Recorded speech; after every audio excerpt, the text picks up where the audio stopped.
Okay, so I've been working on trying to root out reactivity for a while now. I'd say maybe like 4 or 5 months, something like that. And I felt like I was really making pretty good progress. Um, I would say that it probably reduced by, if I had to quantify, like 75 or 80%. And if something frustrating would happen, like a classic example would be getting tailgated, which is a very typical experience here in Quebec. Even though you're driving way over the speed limit, I might have gotten frustrated for 10 minutes in the past, whereas now I would basically just, that frustration would still arise, but go away pretty quickly after that. Hmm. I think I sent a message to Kevin at one point and he said it sounds like a weakening, Kevin Chandler. But I felt recently as though there's still this kind of underlying tendency. It's there to begin with, right? I didn't say I get tailgated and I don't react. There's still that mechanism, that tendency, regardless, that feels like so quick. Like before I even notice it, it's like automatic. It's like force practically.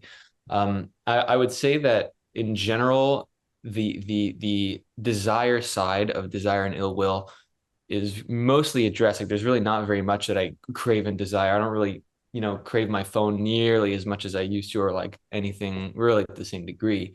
But the ill will side, I've always had like a side of me that has been reactive.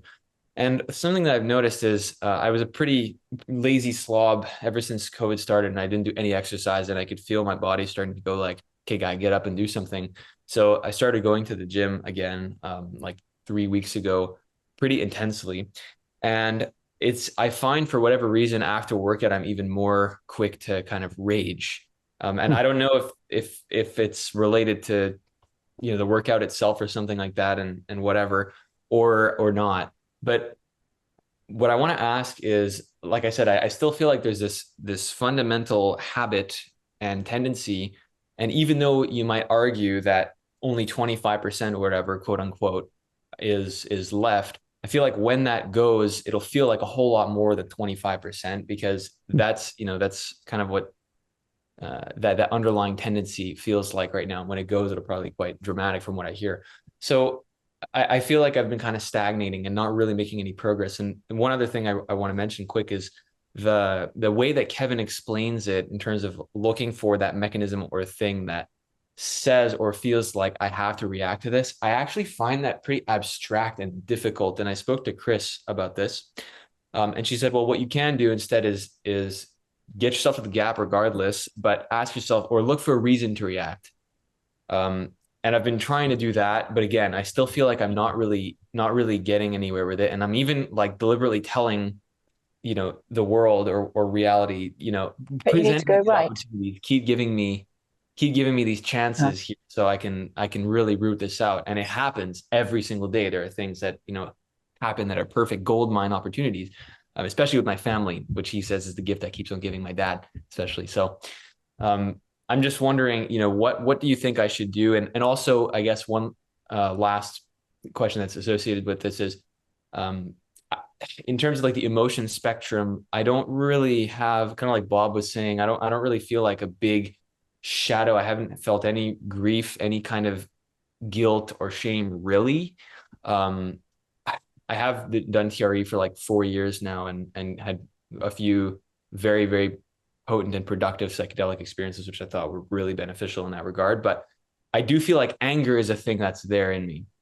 mhm. I was once robbed, like literally 60 seconds away from my house, by three men with masks and bats. And I still feel like that's still lingering. That was like 8 years ago. I still feel like I have some, that's not fully cleared out yet. And I guess I'm just wondering, when I'm working with this reactivity, if I should actually just be focusing on trying to kind of feel the anger. But again, then I'm kind of permitting myself to get into this sort of reactive state rather than questioning why that sort of tendency is actually still there to begin with and what's compelling me to go into reaction. So Yeah. Yep. Good. Before you said it, the thing I was going to ask you is, what are you mad at? What are you angry at? Because that's what I pick up from this. You don't actually come across as an angry person, but when you describe how these things keep trying to pop up a little bit here and there, I'm like, there's just feels like a little unresolved anger in there. And it may really be about that incident. It may not be fully about that, but it may be fully about that. Have you worked with that in the desire ill will thing that you do? No. So if you were to, do you want to do it for a second? Sure. Okay. So if you were to think back on that experience of being robbed by three people with bats, um, what did they not do that you would wish they had done? Actually, the thing that I remember describing this to somebody once, to answer your question, it feels like that was the only time in my life where I felt like somebody really invaded my space, like Yeah. somebody did something I did not give them permission to do. That's never ever happened, really. So they did not respect your space. Yeah, they didn't respect. I know that sounds pretty general and broad. Like, what the hell does that even mean? But it's really that they didn't give me a choice, They didn't really. give you a choice.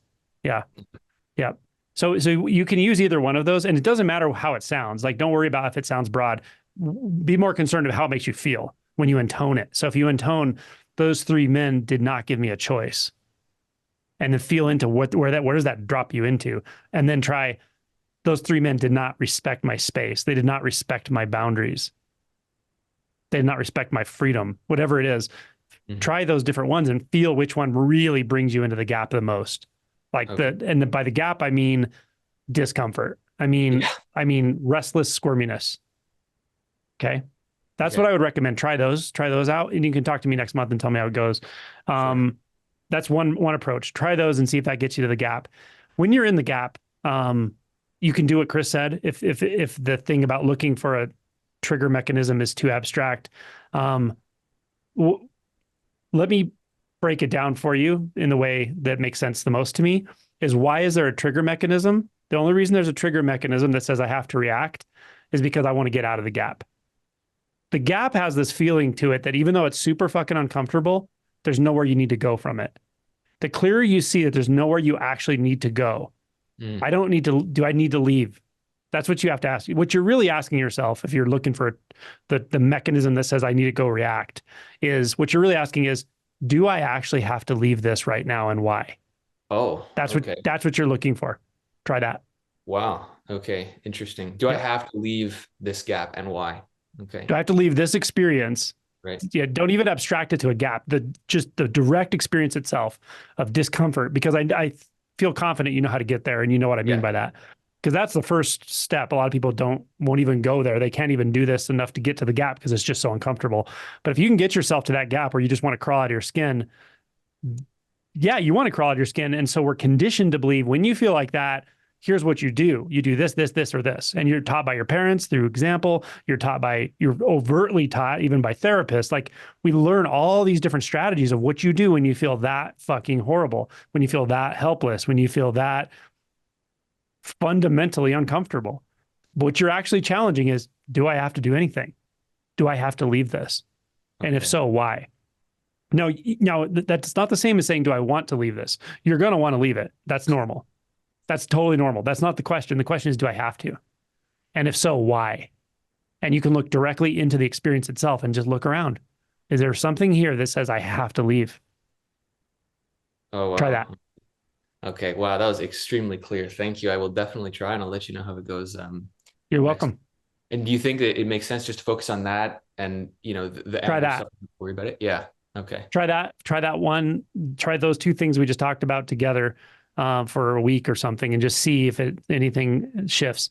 And and also, as you do any of this work, just over time, always be just a little open to some flash from childhood, because it could be some little thing that happened in childhood that represents what it feels like to have your freedom taken away or have your space invaded. And it may not even be super traumatic, but for a kid, sometimes very mundane things can be traumatic, and they set up a process in your mind, in your psyche. So just be open to that. You may not find anything like that, but if it pops up, just be aware that could be it too.